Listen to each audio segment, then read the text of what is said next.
And now it's time for the latest exciting episode of Doz's Television Workshop.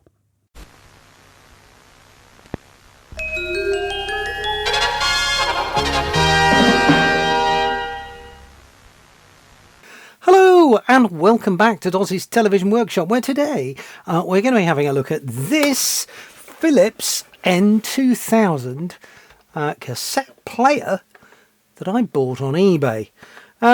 As you can see, it's got a Capital Radio sticker on it, and I know what you're thinking. This has probably got absolutely nothing to do with Capital Radio, but I'm not so sure. That's the old style of logo from back in the 70s when Capital first started. It's got this Dymo label on the front that says copy clearance.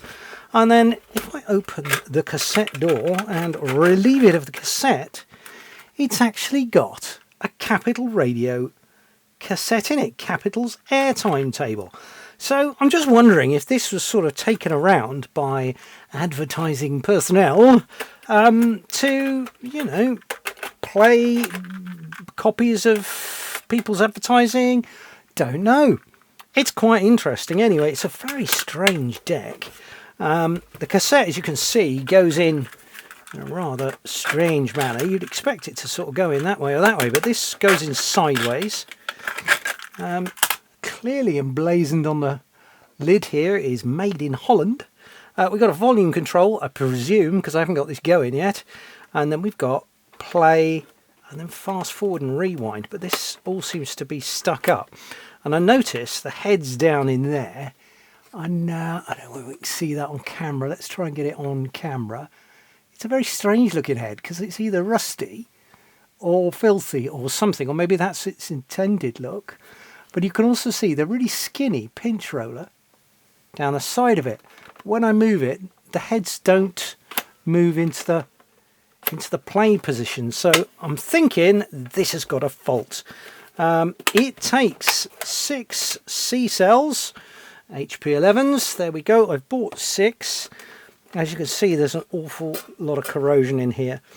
So I think the first thing to do, get it in bits and see what's wrong, if anything. I mean, there might be nothing wrong with it. I somehow doubt that. We appear to have 1, 2, don't know what's in that one, can't see a screw in there. 1, 2, 3, 4 smaller style of Phillips screws. So let's take those out for a start.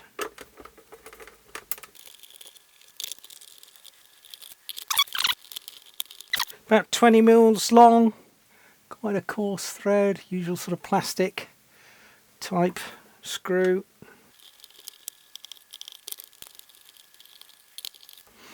Right, let's see what horrors lurk beneath. Straight away, yeah, that's the belts have done the usual Phillips thing of turning into glue and sticking themselves everywhere, which is going to make it a bit interesting to work out what's going on. And this lever doesn't appear to be operating. It's probably all gunged up. Yeah, okay. So you'd expect that to move the head, wouldn't you? Which is... Anyway, let's... you can even see there's bits of belt stuck here to the wiring.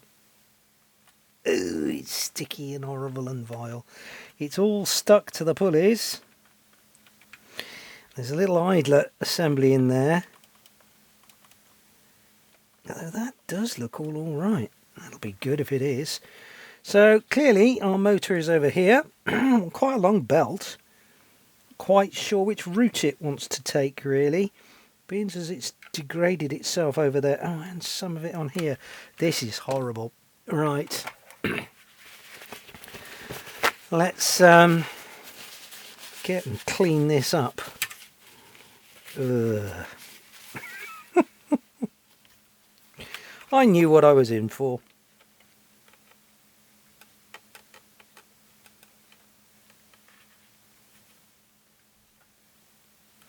Ah, now there's belt. There's a piece of belt running across the circuit board there. So I wonder if it sort of came off there, through that gap, and then round the motor over here. Yuck. Let's peel it off.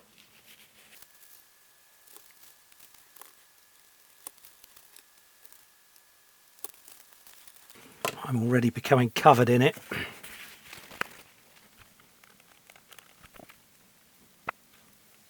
All of this has to get cleaned off because you can't leave any sticky residue in there. It'll just stick to the new belt and work its way around all the pulleys. And yeah, then you're in for a lot of work.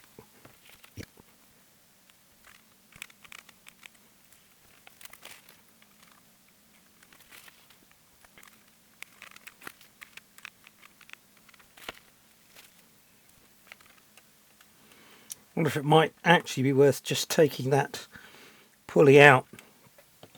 That might facilitate some easier cleaning.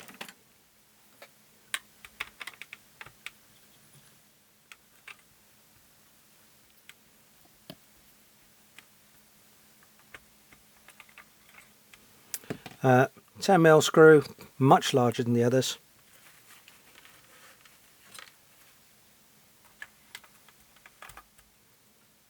Oh, it's even on the bracket. Yeah. Whilst that's out, I'm just going to take a look at this mechanism, see why it isn't sort of going into play.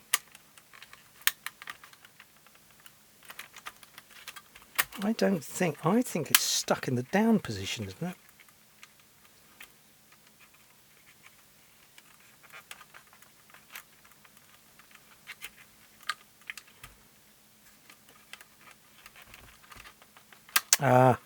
See what the problem is. The lever obviously has a guide on it, and I reckon that's the guide there. I reckon that's snapped off. Yeah, I reckon that's our problem there. Let's see if I can drop that out. I will do that later. One job at a time, Doz, eh? Right, now we need to find something that's going to, you know, clean this gunk off here.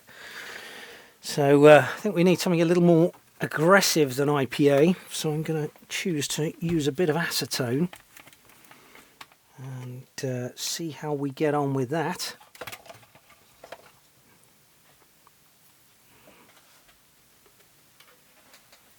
Don't use it on the plastic gears, the plastic pulleys, obviously, because it'll probably dissolve the things. Wow. Okay.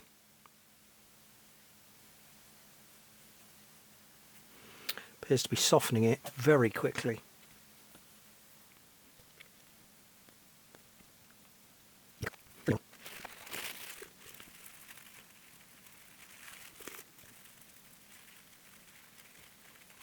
Does appear to be working quite well.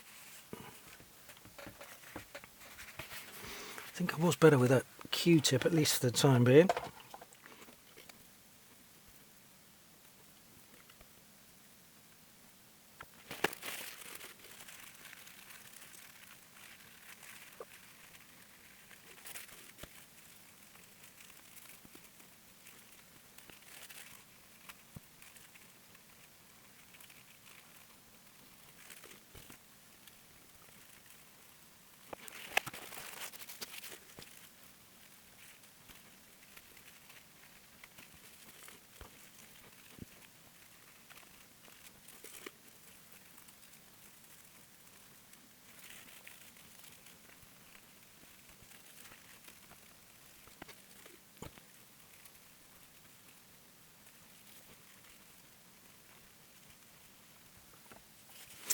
Right, well, I think it's got the worst of that out, but you can still see it in the bottom of the groove. So I'm just going to switch to something a little less aggressive than acetone, go to IPA, and just get a little brush in there and see if we can get the rest of it out.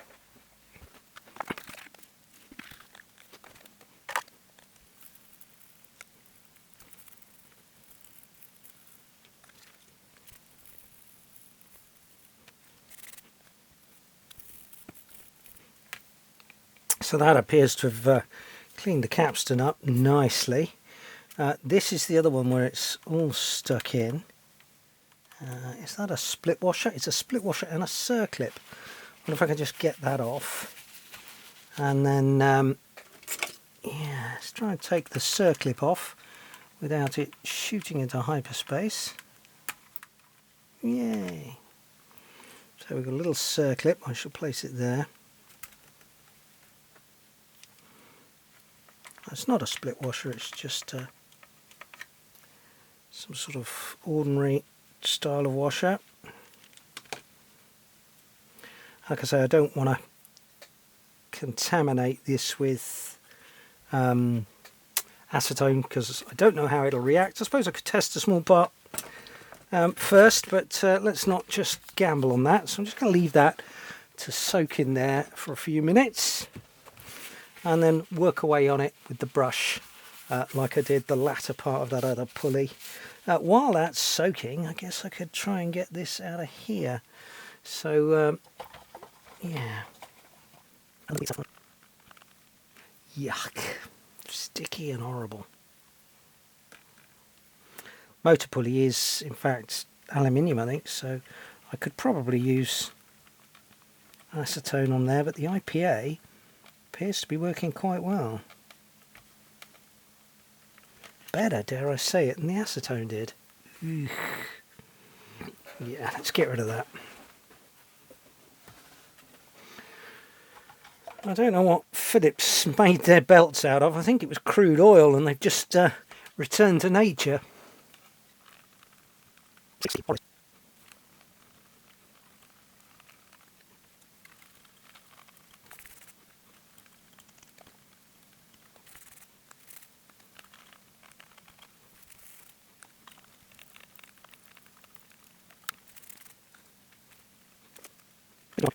Appears to be coming off in bigger chunks this time. Perhaps the IPA is doing something to it that's turning it back into rubber, I don't know. But you can see it's coming off in pieces. Eek. Still making a mess of my brush.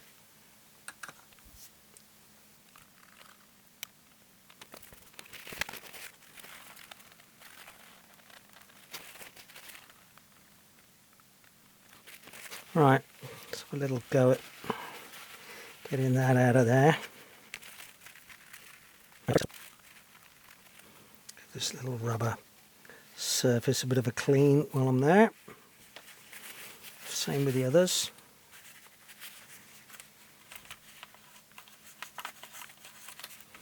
Doesn't look like it's had a lot of use, I have to say.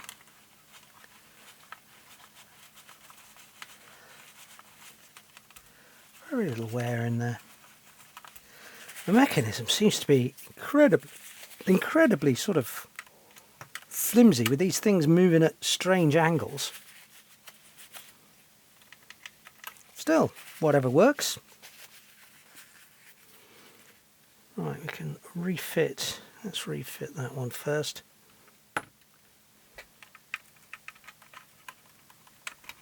Sits in like that.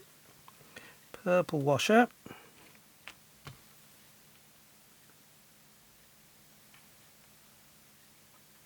Oops.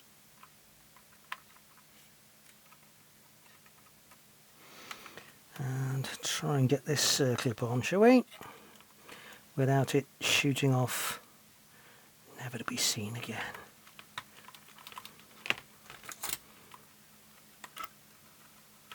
Oh.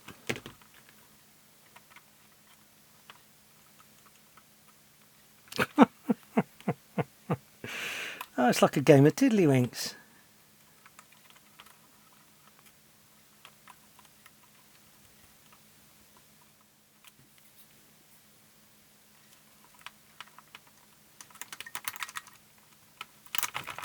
Hey, right. That's successful. This cap's still a little clean. It's spotless though, I have to say. Nothing wrong with that.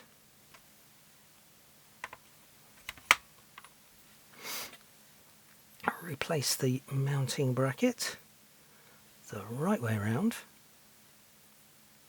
believe it's like that. Chunkier of the screws.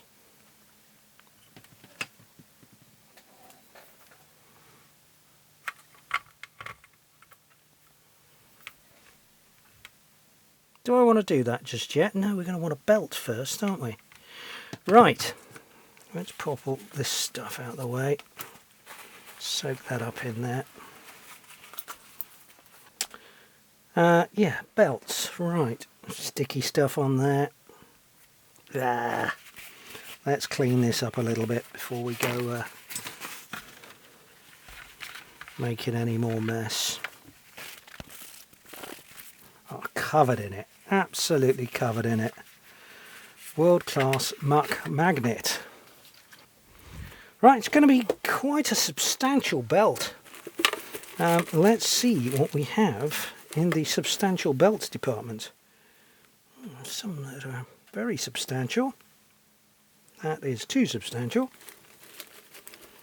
That is gargantuanly substantial. Trouble is, I've got no original belt to sort of compare it again. That's too short.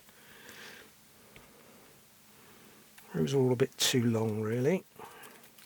What's that one? That's far too long. Flat. It's certainly not a flat belt. It's certainly more of a square section. Oh, that might be popular. Let me just snick that under there and see how far off we're looking. I reckon it probably runs around something like that.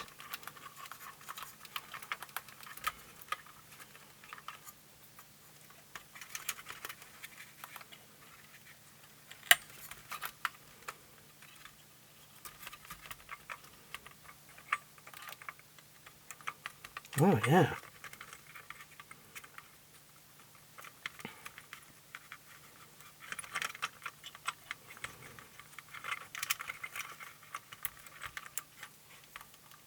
What do we think? Hopefully it doesn't run sort of that way, and that looks correct. Looking where all the gunge is, I think that is where it's supposed to be, so that's looking the part. Okay, put those back away. Yeah, right, next thing to do, I think, is to get that button out, see if we can't glue this lever piece back on. Now that's got to come out of there.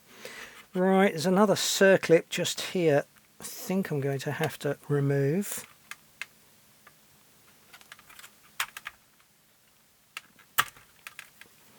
Easy does it.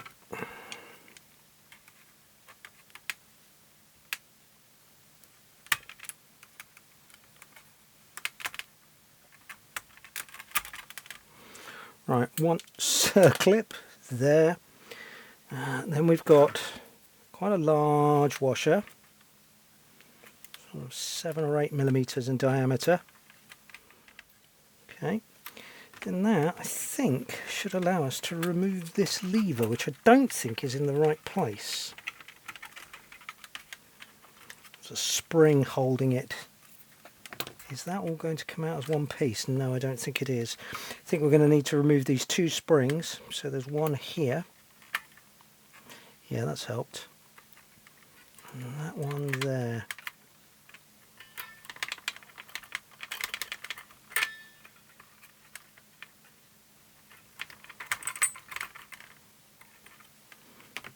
See if that'll now lift out. It does.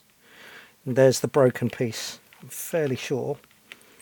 That, yeah, should be in there, look. Okay, right. Where is my other spring gone? There it is. I'm going to put that up there. And there's our sheared off piece.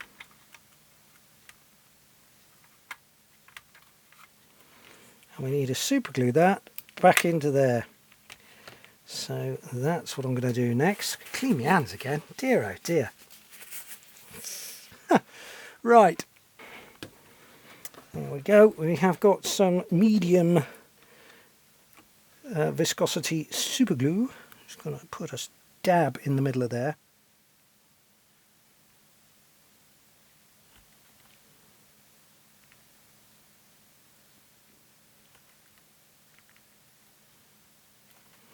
There we go. Less is more. And get this piece round the right way, which I believe is like that, and then it should find its own way home.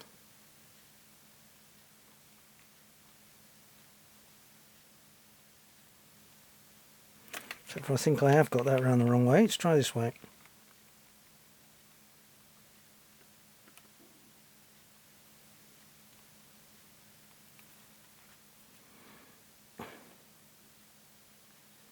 Very difficult to see being black on black. It's probably even worse on the camera.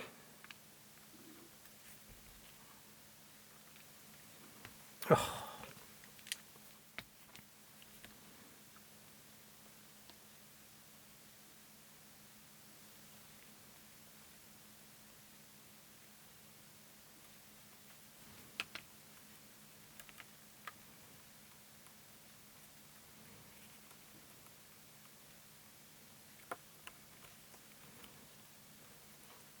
Oh, I had it then.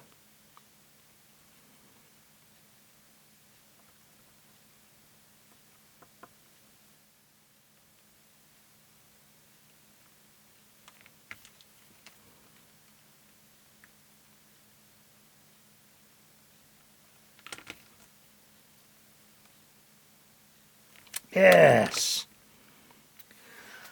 Okay, I'm going to leave that to cure and go and wash my hands. Right, that glue appears to have cured. I was a bit worried it was that kind of waxy plastic that didn't want to glue, but no, that's come out really well. We've got a lot of bits of nasty in here. I don't know what this is. That looks to be rust. Maybe it's off the battery contacts, which are in pretty rough order. We'll have a look at those in a minute. Oh, it appears to be mounted. Yeah. We'll come and have a look at that in a minute. Let's get this lever back in. I'm just going to clean up in there. Actually, I wonder if it'll just blow out with the blow gun. Let's try it.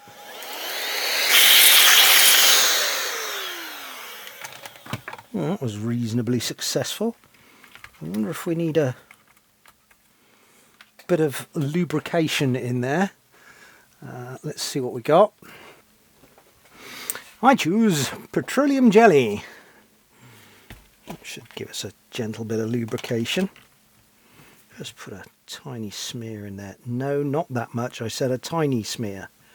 There we go.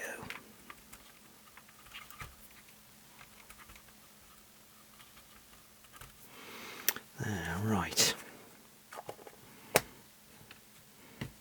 So we need to get that in first, and it goes around that way. It's like this concertinaed bit, so it slides around and sort of hides the mechanism from view. Yeah, you can see it sits in that slot that's just down in there, so we'll try and get that to work. I think that's reasonably successful. Now, that was obviously under there, I think, so was it?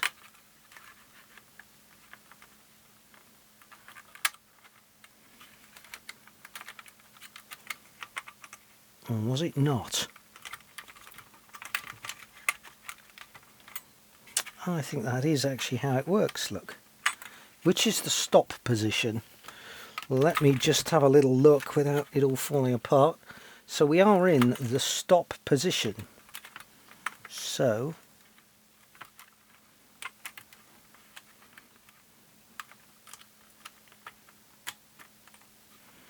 I reckon that lives under there. Yes, okay.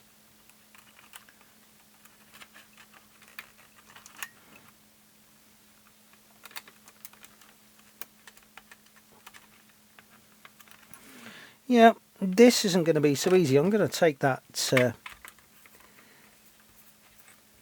bracket back off the capstan flywheel here. And I reckon that lever there should, this one here, I mean you can see that on camera, that should live inside that spring, I think. Otherwise, why would the spring be there? Because it can't move inward. Yeah, I reckon. So, if I just lift that up, take it that way, can I persuade that? Oh, this isn't right, is it?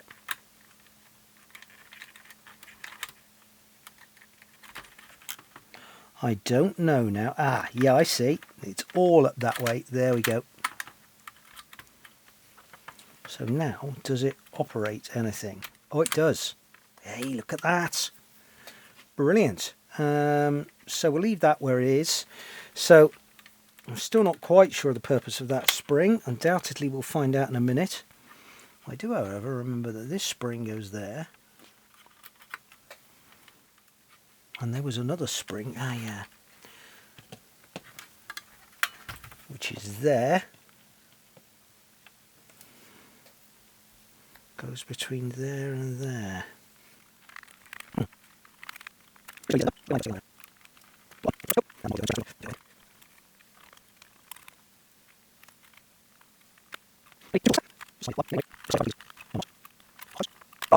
Talk amongst yourselves for a couple of minutes. Yay! Success. Right, washer on. See if we can get the circlip back on without it vanishing into the fourth dimension.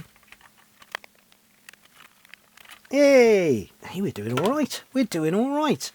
Now, we know it takes 6 C batteries, so I think we should give it 9 volts DC and run through some of the functions and see if it now works. Let's just see if the mechanism works. So that's play. Yeah, we've now engaged the head. So play. Yeah, I think we need to pop the lid on before we're going to get into fast forward and rewind, because it's got, I don't know what it's got. Is the back of the Philips logo there actually holding the lever in place?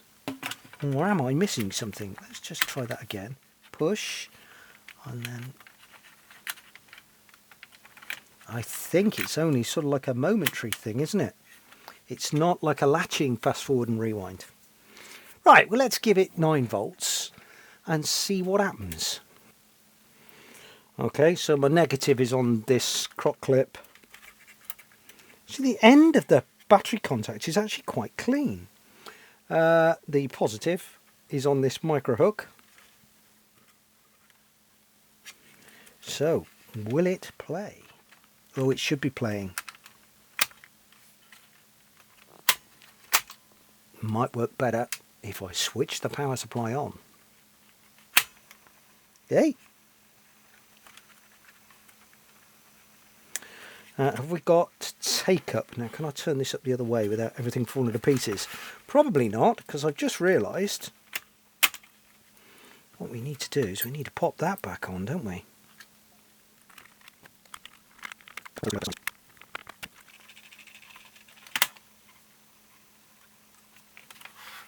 Okay, have we got take up? We can see that there, but we definitely have take up. We have a bit of a hiss from the speaker. Oh, a load of belt residue that I've managed to get all over the case. So, I'm just going to, can I put it in play without the door being open? No, you can't. It's actually interlocked. Good Lord. Wow.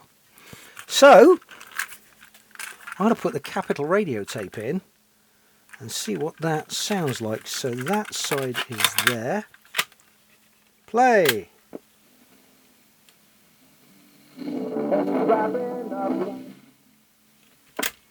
That sounds like it might be getting a bit minced. No. It might just be an old cassette. In fact, it doesn't look very... doesn't look new, does it, by any means?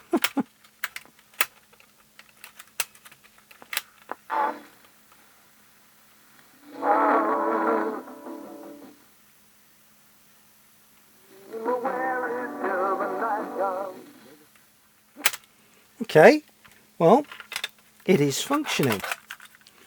We do have a lot of sort of fading in and out, so I wonder if I can remove the door. You can see the lever stopped from engaging by the latch on the door. So I wonder if it's possible I can take the door out of the way a bit, just so I can get at the tape head. Ah, that's even doubly clever, because when the thing's in play, it refuses to let the door open. Clever! Clever people, Phillips. Okay, I need to clean the tape path clearly, and quite sure how I'm going to achieve that. Wonder if I can just get in there with a cotton wool bud and just do it as it stands, really. But this looks like we might be having a goer at it. That pinch roller is tiny, I can't get over that. Right, I choose a bit of IPA. Yeah, that's quite a lot of oxide on there.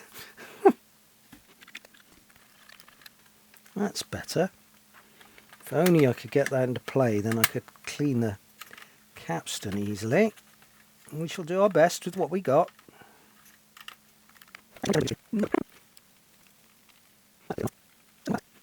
Right.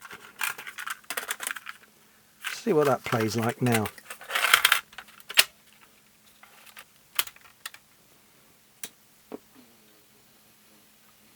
Every Londoner on the go will want to hear. The information with direct reports from Monty. I wonder if the cassette has just had it.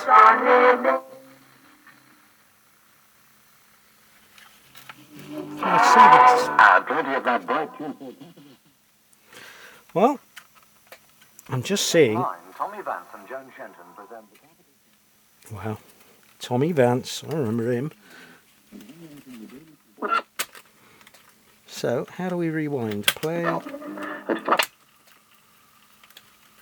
Yeah, we do have to hold down the rewind button.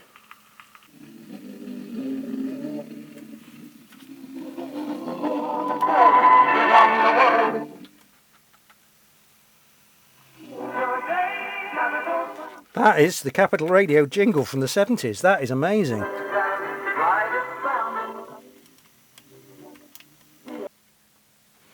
Leave this with me. I'm going to have a mess around with it. So I've had a little tinker about, and it turns out it wasn't the deck that was at fault. It was the cassette itself, and the little foam pad that puts pressure on the tape, you can just see in there, disintegrated and disappeared. I made a new one out of a bit of draft excluder, and yeah, it's playing just great now. I have listened to the tape all the way through. I'll play it you in a second. I'll top and tail the copyrighty bits out. But it turns out this predates Capital Radio actually starting. So you can imagine your advertising rep going around with this saying, have a listen to this. You'll be able to advertise on our new radio station. And this is what people can hear.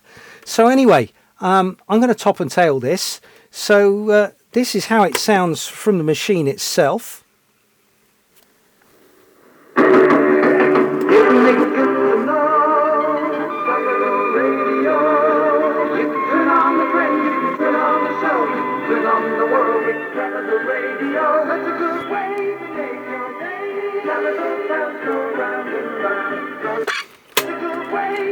So there you go. Coming up now, I've digitised the tape using a hi-fi deck. So I'll play you that now. Yeah, in the interim, click like, subscribe, do all that rubbish. And I'll see you soon here on Doz's Television Workshop. Cheers now. Bye. Isn't it good to know Capital Radio? You can turn on the friend, you can turn on the show, you can turn on the world with Capital Radio. Such a good way to make your day. Capital sounds go round and round London town, up and down. The brightest sound in London town. Capital Radio in tune with London, yeah, it's all in tune with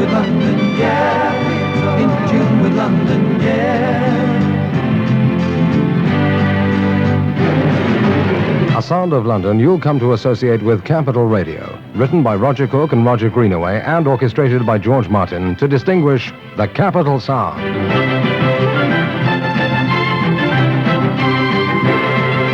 Capital Radio, in tune with London, yeah. In tune with London, yeah. In tune with London,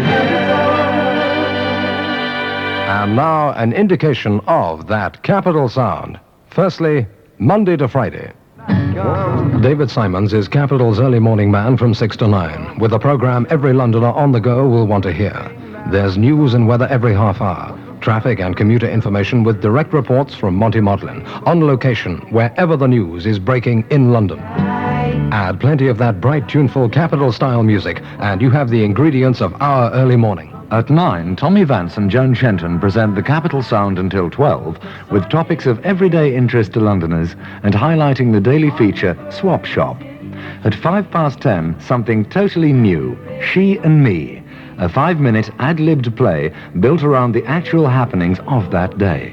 She and Me stars Lois Maxwell, well known for her role as Miss Moneypenny in the James Bond series, as She, and Ina Clough as Me, if you know what I mean. After Capital's news at 11 o'clock, the 15-minute serial Bedsit, starring the humorous, friendly, often the somewhat earthy Peggy Mount as the landlady in the heart of London's Bedsit land. The music continues with Tommy Vance until 12, with Joan Shenton, out and about, talking to Londoners. The 12 noon news is followed by Dave Cash, with music, of course, and Cash Countdown, in which his competitors in the studio and on the phone can win big prizes for correct answers to his competition questions. Tony Myatt is Capital's afternoon presenter from 2 p.m., relaxing the tone and the music, and introducing William Franklin, in we think the most absorbing adult daily serial on radio, A King and His Mistresses, the story of Charles II and his romantic involvements. And, of course, Roger Scott accompanies Londoners home from 4 p.m. with music, travel and traffic news, and another new idea encouraging people to adopt a lonely senior citizen, Rent-A-Gran.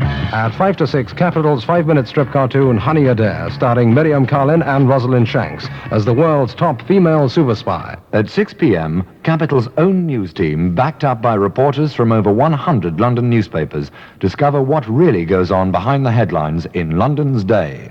6:30, and Capital moves into its specialized listening, starting with Nicky Horn's program, Your Mother Wouldn't Like It, which probably gives you an idea of what it's all about.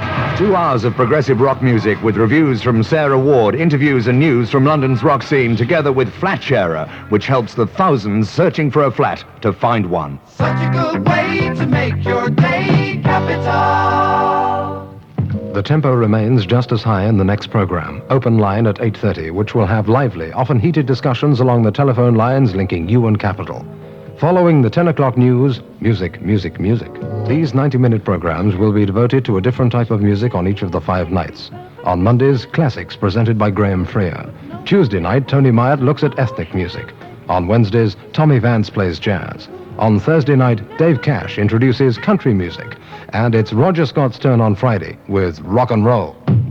At 11:30 each weekday evening, the constantly controversial and always entertaining Miss Marsha Hunt meets the people in the news in Marsha and Friends. With guest personalities, criticism and reviews, there's little doubt Marsha and Friends will become compulsive listening. From 12:30 a.m., Sean Kelly and Sarah Ward present Night Flight, a time for late-night music and a time perhaps to talk over problems. Capital's open telephone line to London for anyone to use at any time during the night will have people who care and can really help on the end of the line. Night Flight will be airborne until 6 a.m. when David Simons returns.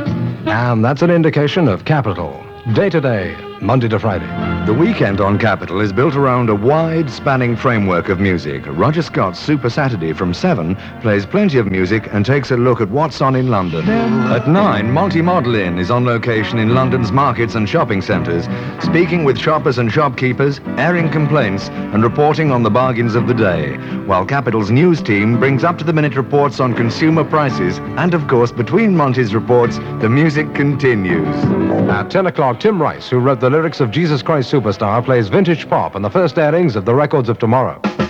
From 11 to 1, Kenny for Everett, the first of Kenny's 2 weekend programs of music and wildly zany humor on Capital. At 1 o'clock, the 2-hour program, especially for the 8 to 16 years old, Hullabaloo, featuring a 20-minute serial Blackjack, and Peter Fairley's science fiction spot New Horizons, with lots of music. From 3 to 6 in the afternoon, the mood changes when the star of Yorkshire Television's Hadley, Gerald Harper, presents an afternoon affair with a romantic flavour to his own choice of music, together with a 30-minute serialisation of Stella Gibbons' entertaining novel, The Wolves Were in the Sledge. 6 p.m. and Saturday night's music picks up pace with Mardi Gras, 2 hours of traditional jazz live in London. At 8 p.m, the outside broadcast unit covers the Capitol concert, offering 90 minutes of music from star names in the contemporary music world. Soul and reggae enjoys a highly enthusiastic following in London, and Blackie's Beautiful Music, introduced by Marsha Hunt from 9:30, provides 90 minutes of music of the soul. There's Time for Lovers every Saturday night at 11 o'clock. When Robin Ray introduces music, reminiscences and verse for, from and about love and lovers. From 12:30, Sean Kelly and Sarah Ward begin their night flight until 6 a.m.